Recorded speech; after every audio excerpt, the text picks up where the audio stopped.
Welcome to Quantumly Kinky with Veda, where we talk about sex, Chinese medicine, and character development for the multidimensional you. Episode 8, What's My Kink? Welcome back to Quantumly Kinky. I am your host, SarahVeda, and in today's episode, we're going to be unmasking our desires even more, going into more of the psychology behind kink, shadow work, and erotic liberation. So, in last week's episode, we started to explore the idea of embracing our multidimensional erotic shadows and how our deepest desires, which are often repressed, really hold the key to our personal expansion.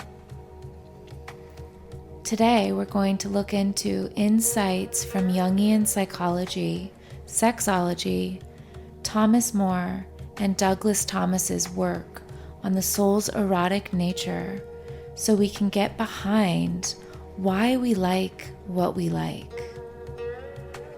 You see, kink, it isn't just about play.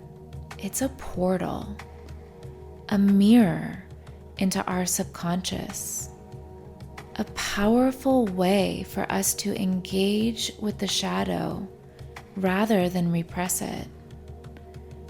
And by consciously and playfully exploring our desires, we unlock this untapped source of power, pleasure, and self-awareness. So what I want to do in today's episode is build a framework to help us better understand our shadow aspects and even determine what kind of kink could be a powerful exploration for us. And remember, not just for pleasure, but for our deep, multidimensional self-integration.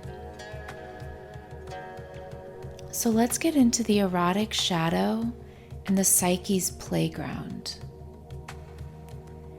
In his book, Dark Eros, Thomas More speaks of the soul's hunger for depth, how our erotic energy is intimately tied to the darker, unexpressed parts of ourselves, the parts we fear, the ones we hide.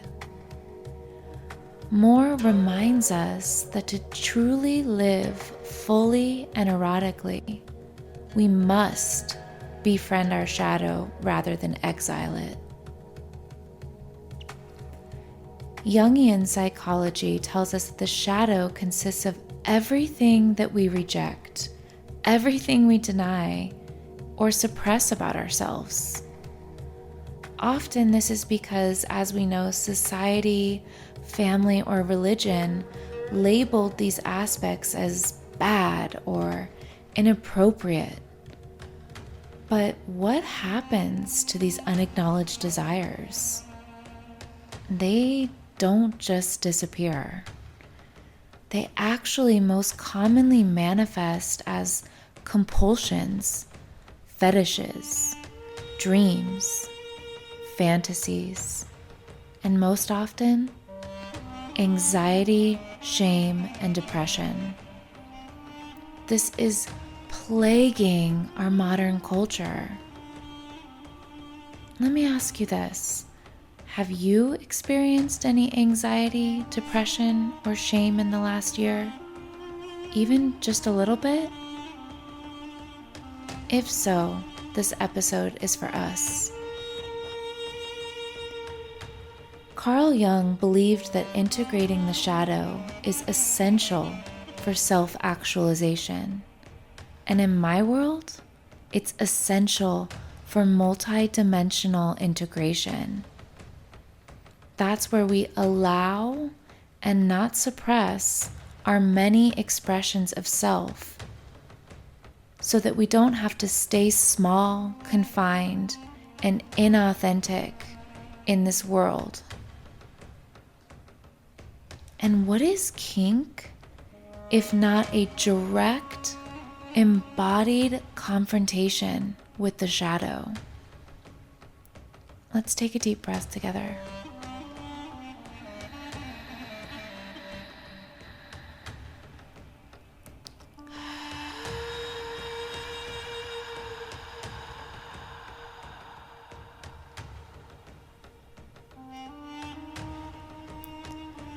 When we embrace kink consciously, we're reclaiming the parts of ourselves we've been conditioned to repress. We alchemize that shame into self-worship and power, repression into liberation, fear into pleasure. Think about it. What turns you on that you hesitate to admit? What fantasies make you feel both aroused and super uncomfortable? That's where your shadow is whispering to you. So let's get into this kink shadow framework and what we can learn about our desires and what they're revealing to us. For the sake of play in this episode, I want you to open your mind.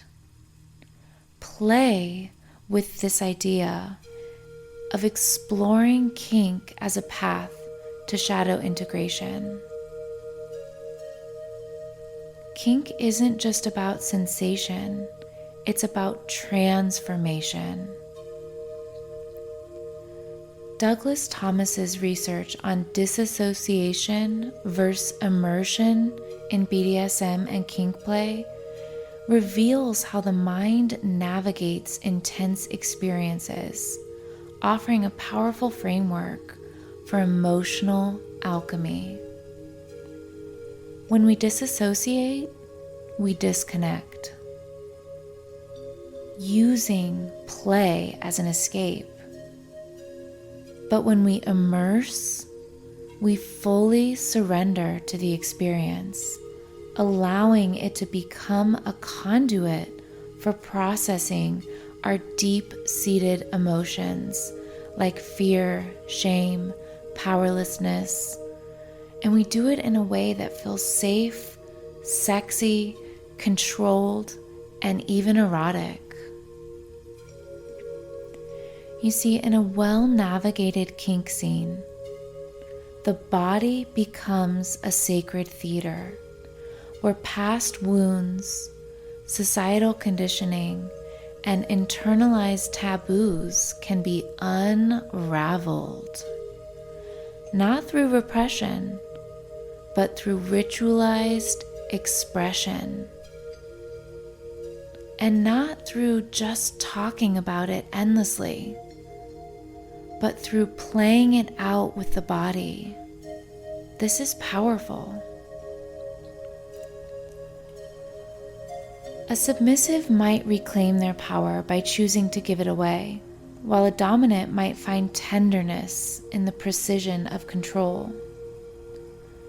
The key isn't in just what we do, but in how we allow ourselves to be present, fully engaged, fully aware, and fully alive in the play. This is where kink transcends the physical and becomes a path to emotional integration, healing, and erotic liberation. This is where our 3-step framework that I'm going to share today becomes essential, and it helps us to move from unconscious craving to conscious exploration. By examining our desires through the lens of awareness, intention, and integration, we can decode the deeper psychological landscapes that they emerge from. Because awareness allows us the opportunity to recognize the emotions and past experiences that are shaping our turn-ons.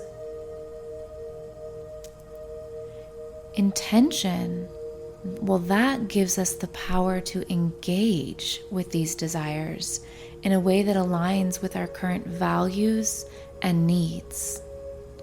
And integration ensures that we explore and play, and that it doesn't just stay in the dungeon or the red room, but it actually becomes a tool for growth, healing, and expansion in our day-to-day waking life.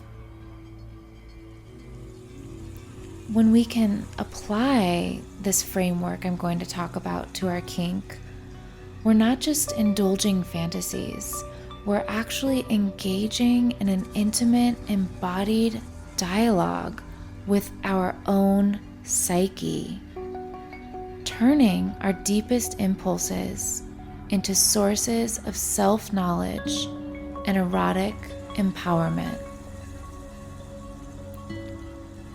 So babe, here it is.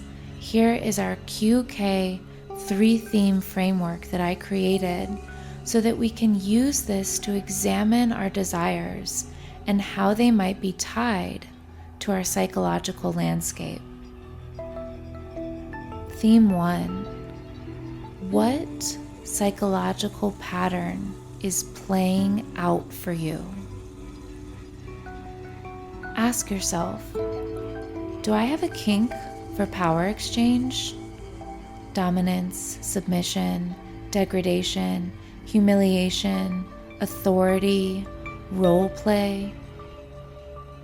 Ask yourself, do I crave impact play, spanking, flogging? Ask yourself, do I fetishize taboo or restriction? Breath play, chastity, cuckolding? You see, each of these holds a mirror to our subconscious dynamics, the interweaving of our many expressions that can be unlocked and utilized in our waking life to enhance vitality, expression, and joy in this lifetime as you, because we will never get the exact same opportunity again. The absolute fucking magic that allowed 1 million, if not billion, of infinite probabilities to actualize in time-space in order for you to become the absolute star that you are in this cosmic tapestry. We will never get the same opportunity to be exactly who we are, as we are, right now. Power exchange can be about reclaiming control in areas of life where you feel powerless, or surrendering when you carry too much responsibility. Impact play might offer catharsis, releasing repressed emotions in the body like anger or guilt in a contained, consensual, and even erotic way. Taboo kinks, well, they can often reveal deeply ingrained cultural, religious, or familial conditioning, and exploring them can be a way to liberate oneself from shame. Jungian analysis and sexologists suggest that instead of dismissing your kinks as, quote, just fantasies, instead try asking yourself, what unmet emotional need does this desire speak to? Ask yourself, what wound, repression, or longing is hidden inside this fantasy? So that's theme 1, really going into what psychological pattern could be playing out for you in terms of your turn-ons, what fantasies you have. And then there's the second theme, and that's the archetypal themes in your kink desires. Jung identified core archetypes. These are like universal patterns in the psyche of humans. And many kinks, they actually correlate with these archetypes. Archetype 1, the ruler. That's like dom subplay, right? Are you drawn to dominance or submission? Because this could actually reflect a need to reclaim lost power or surrender to safety and trust. And then there's the archetype of the warrior. That could be impact play. Do you crave pain and sensation? This might be tied to anger, guilt, or self-punishment, or even a way to build resilience and catharsis. Then we have the outlaw archetype. This is like your taboo kinks. Do you often fetishize the forbidden? This can reveal cultural programming and suppressed individuality that is seeking release. And the last archetype we're looking at is the caregiver. This could be a daddy or mommy kink, something with age play. Do you crave nurturance or discipline? Because this might be about reparenting unmet childhood needs in a safe, consensual way. So when we start to see our kinks through this lens, they stop being just fantasies, and it starts becoming soul work. It's a profound way to multidimensionally integrate ourselves. And then lastly, we have the third theme. This is about engaging with your kink as a shadow ritual. So once you've identified the shadow, the hidden, repressed element behind your desire, here's how to explore it intentionally. Ritualize it. Treat your kink as a sacred space for self-integration. Set an intention before play. What part of your shadow are you engaging with and why? And then you can pair sensation with awareness. Instead of zoning out, stay present. Take that deep breath and think on, how does this experience actually make you feel? And then you can use aftercare as shadow integration. So after exploring a kink, take time to reflect. Did it bring something up for you? Did it release something? Empower something? Heal something? What is it? So let's sit with this final thought for today's episode. Kink is a language, a deep, primal dialect spoken through sensation, power, surrender, and play. Kink is a conversation between our bodies, our minds, and the hidden corners of our desires. And like any language, its potency isn't just in words, or in this case, the acts, but it's in our willingness to listen, interpret, and respond with curiosity and intention. Your body is speaking to you. Are you listening? When we open ourselves up to kink, we aren't just indulging in sexual play. We're unlocking a profound pathway to self-awareness, pleasure, and transformation.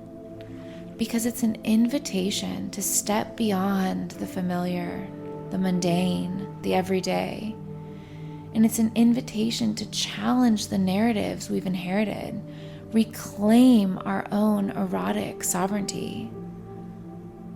Because the more we explore, the more we expand, not just in the bedroom, but in every facet of life, we expand. When we fully are embodying our desires, we're not just experiencing pleasure, we're elevating our entire existence. Thomas More even suggests that our deepest erotic desires are doorways to our soul's evolution. So simply put, when we repress our desires, we shrink. When we explore them consciously, we step into our full, multi-dimensional power. So here's your invitation this week. Identify the shadow behind your kinks. Engage with it consciously, curiously, and ritualistically. And then allow it to transform you, not just sexually, but spiritually and psychologically. Because this isn't just about pleasure, it's about liberation. If this episode spiced you up, lean into it. I would love to hear your reflections, so message me or tag me in your shares and ritual explorations from this episode. And next Wednesday, in episode 9, we'll be talking about cognitive framing in kink and how powerful and expansive it can be to separate play from real life. How powerful and life-changing kink play can shift us from repression to expression in the most multi-dimensionally sexy way. So until then, stay turned on, stay curious, and keep playing with your shadows. Thanks for listening to today's episode of Quantumly Kinky with Veda. Stay turned on. Till next time.